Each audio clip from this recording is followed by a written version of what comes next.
What's up everyone, it's Dakota, and welcome back to another Pioneer video. And the deck that we're going to be looking at this week is centered around a card that dominated like a standard format. This card was amazing. It thought it was going to be like another bulk mythic. Ended up making a splash in Legacy, even being one of the best archetypes that you could have played in Modern at the time until we had Hogak, RIP to the Gak man. And I thought this deck was really neat and should have been better than what I thought it was originally, but is now surging in the Pioneer metagame and might actually take a spot as one of the best decks in the format currently. So today we're going to be taking a look at the Izzet Phoenix deck for the Pioneer format. Let's go ahead and jump in and take a look at the deck. So here we have the Izzet Phoenix deck, piloted by Marine_Rush on Moto, piloted to a 6-1 finish in the Swiss, good enough for third place in the Pioneer Challenge this past weekend. But before I get too deep into the deck, I just want to thank everyone that has subscribed to the channel and conversely supported my channel, through that subscription. It means a lot to me. I check like every day, multiple times a day for like new subscribers. Just really makes my day a lot better. It makes me feel accomplished and makes me feel like I'm building a community like around my channel and stuff. That being said, if you are not already subscribed to my channel, you should definitely do that. It is one of the easiest ways that you can support me and my content. I post videos like this for Pioneer every week, including Modern as well. I try to mix in some gameplay and some kind of neat discussion videos, I think, which I just posted one on why Jace Vryn's Prodigy is a card that people aren't really playing in any format, even though it was one of the most expensive standard cards of all time. And funnily enough, isn't played in a deck like Izzet Phoenix that could probably benefit from a type of looting effect and a little bit of like shenanigans with like flashing back cards and stuff from the graveyard. But it's not. So this is the Izzet Phoenix deck we get to go off of. So let's go ahead, dive right into it after all the shilling and things like that. So here we have the creatures, Arclight Phoenix obviously being the main component of the deck. For those of you that don't know what Arclight Phoenix does, at the beginning of combat on your turn, if you cast 3 or more instant sorcery cards this turn, you return Arclight Phoenix to the battlefield from your graveyard. So basically, what you end up doing is you get to play cards like Consider, Lightning Axe. You can just pitch the card from your hand, if it ends up being in your hand. Cards like Chart a Course and Pieces of the Puzzle and so on. You just dump these like Phoenixes into your graveyard. While also getting card advantage, like obviously Consider lets you bin the card from the top, and then you get to replace it by drawing a card. Lightning Axe being like more removal, Chart a Course just getting to draw 2 cards. You discard a card if you didn't attack with a creature, so if you do attack, just come straight up, just draw 2 cards.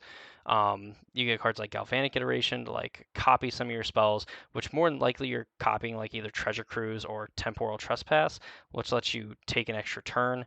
And Temporal Trespass in particular can be pretty huge when you bring back like 2 or 3 Phoenixes, or you have like a 3 or 4 power Ledger Shredder and you hit for like 12, 11 points of damage and then take an extra turn and then get to do the same thing again, essentially like finishing off your opponent. And with the amount of decks that aren't really playing like life gain in the format as well, I mean, even if like the mono green deck, unless they put like a ton of the green Cavalier in play to give their board like some amount of reach, even one Cavalier is not going to be enough when you have like 3 or 4 Phoenixes in play, especially when they can kill one off. But with all the cantripping you did, getting to refuel with like Treasure Cruise, even possibly a Seagate Restoration, which I feel like it's more here as like the land part of it because there's an untapped blue source in the deck. But with all this card advantage that you get, it's really hard to kind of like stop these Phoenixes from coming back unless you just have graveyard hate. So obviously Arclight Phoenix is pretty good when you have 31 spells in your deck to kind of facilitate that game plan. But what else can you do with those?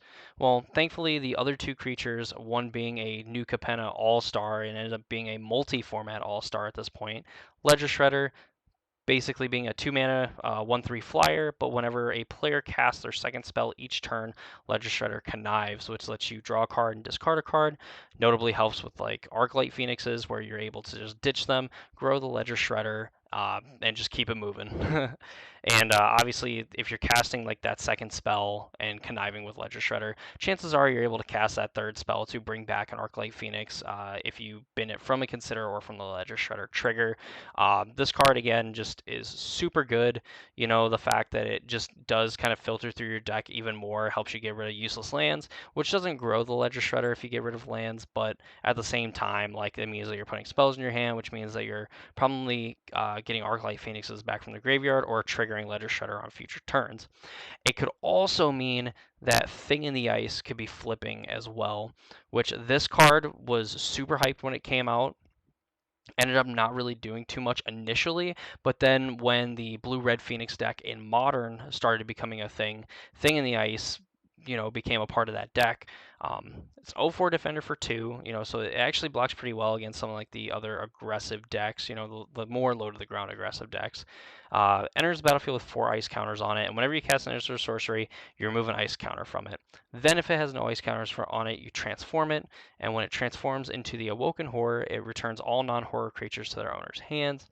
Obviously, bad if you have Ledger Shredder and Arclight Phoenix, but also kind of doesn't matter because it's the 7/8 and it's probably bouncing all of your opponent's cards to their hand, and just hitting with a 7/8 ends the game really quick. I can almost guarantee you it is going to end a game really, really quickly.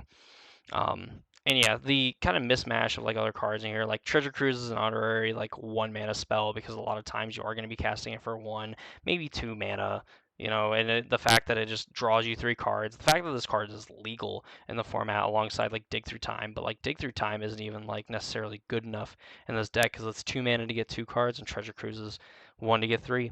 Basic maths, you know, pieces of the puzzle. Just being able to ditch the other cards in your graveyard while also, you know, essentially go netting +1 on it, you know, just finding more instants and sorceries, getting to bin basically the creatures of the lands, but being able to pick up like a key removal spell, maybe another cantrip, Galvanic Iteration, or one of your heavy hitters like Treasure Cruise or like Temporal Trespass, while also getting to fuel these 2 Delve cards is really nice. A piece of the puzzle is kind of a nice addition to this deck because I don't think previous versions were playing this card. Galvanic Iteration might be good. My first instinct is like it's kind of cute when like you're copying spells and things like that, but at the same time, like if Galvanic Iteration copies a Treasure Cruise or a Temporal Trespass, then you know the extra 2 mana essentially it took to cast either of those cards to copy them ends up being worth it, or 3 mana if you flash it back. The mana base seems pretty clear-cut, simple. 2 Hall of the Storm Giants, 2 Island, 1 Otawara Soaring City, 4 Pathway, 4 Spire Bluff, 4 Steam Vents, and 2 Storm Carved Coast. Obviously, these, like most of these lands, if not all of these lands, on the early turns of the game come into play untapped, minus the Storm Carved Coast, which is why I'm assuming this deck is playing a Seagate Restoration, and technically the Spikefield Hazard is a land, but that land comes into play tapped. Plus, the Spikefield Hazard does have some utility against like the mono greens like Troll or whatever. Like you could like Spikefield Hazard it, and when it dies, it gets exiled, which means that it doesn't get to come back. Give your opponent the devotion and enchant the land as well to give them more mana. The sideboard, Spell Pierce, Abrade, Aether Gust, I feel like are just kind of like staples of like these blue red like sideboards. You know, Spell Pierce. Does get to kind of like create like a lot of tempo against some decks if you just are able to like kind of like counter their thing and then follow it up with like a Thing in the Ice or Ledger Shredder. Aether Gust against like the green deck. I mean, they get to play like a ton of haymakers for 5, 6, in some cases like 10 mana with Storm the Festival.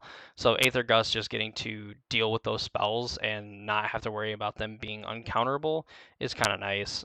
Abrade, because people are going to be playing cards like Grafdigger's Cage or like Unlicensed Hearse and things like that. So Abrade definitely is something that's necessary. Surprised it's only a 1 of. I'm sure like some of these other cards, you're probably just hoping to like counter it, or if you're just maybe planning on trying to beat it. I'm not sure, but like I think 1 Abrade might actually be too light unless you're counting on like Spell Pierce to kind of help out with that.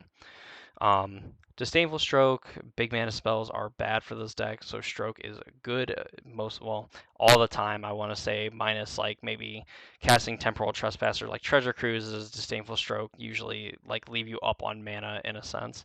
Lava Coil definitely deals with the aforementioned troll that I was talking about that mono green plays, that you can just easily deal with that, clean it up. Lava Coil on like a Cavalier also stops like the death trigger, so it just exiles it. They don't get a card back from it. It is pretty good. Clears the way too, because like Lava Coil, like in the mirrors, can kill like a Ledger Shredder if it hasn't gone up yet, or up too high yet, and easily cleans up a thing in the ice. This deck also playing a thing in the ice. Young Pyromancer on the sideboard. I'm sure probably for more like go wide. Like I love Young Pyromancer. Sucks that there is like a decent amount of removal that like just kind of kills off Pyromancer. But in the same vein, this card is very powerful in a deck where you're casting, upwards of 3 to 4 to 5 spells in a turn, making a bunch of 1/1s, being able to go wide and answer your opponent. Mystical Dispute, a cheap counterspell for like the control matchups, maybe even like in matchups like this too, where your opponent's casting 1 and 2 mana spells. Like probably Treasure Cruise and Temporal Trespass are like most answer cards. I would imagine like the mirror, especially if your opponent just brings back a ton of Phoenixes. So like being able to dispute a Temporal Trespass when they've spent 3 mana for it is probably pretty good for Mystical Dispute. Uh, the card I'm not too sure about is the Jace Wilder Mysteries. There's 2 of them.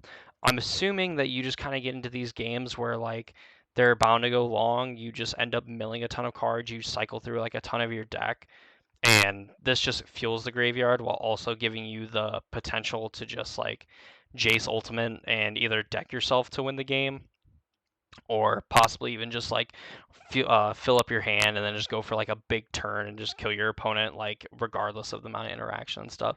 So if anybody actually knows why this person in particular, or like why this deck plays Jace Wilder Mysteries, I could see like on its face it's probably like a pretty good, if you just get to stick this against like control or even like the mirror, just getting to mill 2 cards and then like draw a card every turn. Seems like it should be pretty good, but obviously I'm not a big expert on the Blue Red Phoenix deck. But yeah, if anyone knows why, I would definitely appreciate some inside information on that.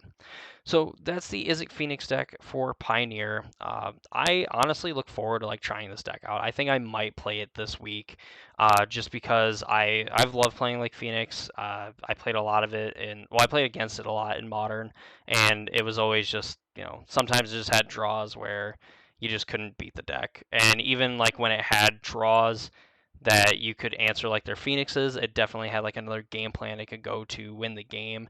And this deck is no different. Ledger Shredder and Thing in the Ice are definitely good B plans to have in this format. The fact that Ledger Shredder just kind of like ends up getting so big that like some of the removal spells, like some of the main deck removal spells, just really can't touch it. Plays defense very well until you're set up to like go on the offensive, and then just kind of rewards you for casting spells and can punish your opponent as well for casting the same spells to try and deal with it. If they have like 2 removal spells and it's like a Spike Field Hazard and like a Shock or whatever, like the fact that they give you a Connive trigger and you're able to save your Ledger Shredder and force them to have a 3rd spell is huge.